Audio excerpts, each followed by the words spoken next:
하산동층은 뼈 화석이 나오기 힘든 한국의 지층 가운데 몇 안 되는 뼈 화석 발굴지입니다.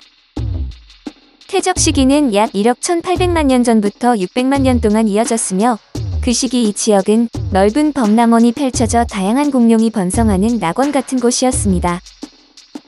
이 시기 범람원 환경을 가장 사랑했던 대표적인 육식공룡 무리는 바로 스피노사우루스과였습니다. 하지만 아직까지 한국에서 스피노사우루스과 공룡의 흔적은 발견된 적이 없습니다. 과연 이들은 백악기의 한반도에 살지 않았던 걸까요? 아니면 아직 세상 밖으로 나오지 못한 화석이 어딘가에 잠들어 있는 걸까요? 지금까지 알려진 스피노사우루스과 공룡 진화사를 바탕으로 K-스피노의 가능성을 살펴보겠습니다. 스피노사우루스과의 기원은 쥐라기 중기 무렵으로 추측됩니다. 다만 쥐라기에서 발견된 치아 화석들은 동정이 불확실하기 때문에 현재까지는 백악기 전기 지층에서 나온 치아 화석이 가장 확실한 증거입니다. 이 시기에 스피노사우루스과 특유의 식성, 골격 구조, 사회적 성적 특성이 자리 잡았을 것으로 보입니다. 동시에 바리오닉스 악어와 스피노사우루스 악어의 두개골과 치아 차이도 나타났습니다. 실제로 백악기 초기 브라질 펠리스 데제르투 지층에서는 두 악과의 치아가 함께 출토되었습니다. 약 1억 3천만 년 전을 기점으로 스피노사우루스과는 유럽에서 크게 번성합니다.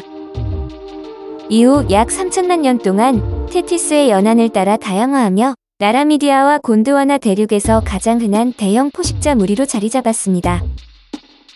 유럽에는 유명한 바리오닉스를 비롯해 카마리아사우루스, 이베로스피누스, 발리보나베나트릭스, 케라토스콥스, 리파로베나토르, 벡티스피누스, 이오아베나트릭스 등 다양한 종이 서식했습니다. 아프리카에는 수코미무스, 에오카르카리아, 그리고 여러 미합종 스피노사우루스과 화석이 알려져 있고 남미에도 이라테이터와 비슷한 사례가 있습니다. 스피노사우루스과의 영토 확장은 여기서 멈추지 않았습니다. 유럽 군도와 아시아가 해친과 해태를 반복하며 연결된 덕분에 이 경로를 통해 동남아시아로 진출할 수 있었습니다. 1억 3,300만 년 전 무렵 동남아의 털을 잡은 시아모사우루스는 초기 스피노사우루스과의 치아 특징을 보입니다. 일본의 유아사층과 세바야시층에서도 이른 시기에 스피노사우루스과 화석이 보고되었습니다. 따라서 아시아 스피노사우루스과는 초기 스피노사우루스과 공룡의 후손으로 보입니다. 이후 하산동층이 퇴적된 시기에 동남아에서는 라오스의 이티오베나토르를 비롯해 태국, 말레이시아, 중국 남부 등지에서 다양한 스피노사우루스과가 번성했습니다. 주목할 점은 동남아뿐 아니라 동북아에서도 이 시기 스피노사우루스과가 서식했다는 사실이 2020년 보고된 화석을 통해 확인된 것입니다.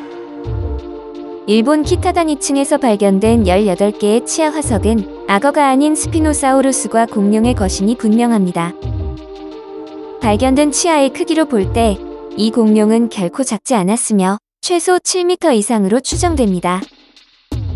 특히 일본의 키타다니층은 한국 하산동층과 퇴적 환경이 유사하며 퇴적 시기도 엇비슷한 편입니다.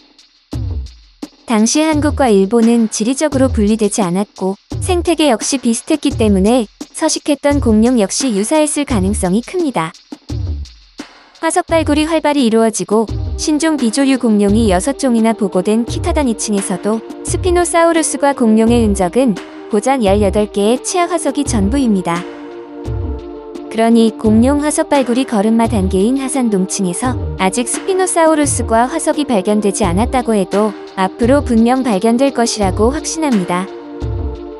백악기 전기 동남아 기원의 동물이 북상해 한국에 자리 잡은 사례는 프로아도쿠스라는 거북에서도 확인됩니다.